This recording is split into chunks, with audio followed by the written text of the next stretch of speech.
Hi అండి, అందరూ ఎలా ఉన్నారు? బాగున్నారా? నేనైతే బాగున్నా అండి. మీరు కూడా బాగుండాలని మనస్ఫూర్తిగా అయితే కోరుకుంటున్నాను. ఈరోజు వీడియోలోకి వస్తే శృతి అయితే స్పృహ తప్పి పడిపోయింది కదా. తనైతే స్పృహలోకి అప్పుడే వెంటనే కాల్ అయితే వస్తుంది.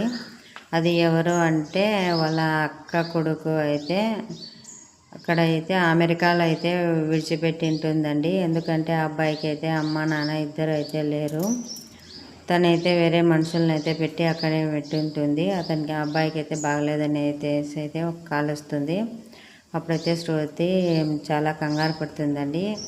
ఏం జరిగింది ఏమి అనేది అయితే ఆ కంగారు చూసి ప్రదీప్ గారు అయితే ఏం జరిగింది ఏమని అయితే అడుగుతాడు. దానికైతే శృతి ఇట్లా వాళ్ళ అక్క వాళ్ళ బావ ఇలా అని చెప్పేస్తుంది. అప్పుడైతే అబ్బాయిని పిలిపించు మన దగ్గరే ఉంచుకుందామని అయితే చెప్తాడు. రేపేం జరుగుతుంది ఏమి అన్నది అయితే రేపు వీడియోలో తెలుసుకుందాం. నచ్చితే చిన్న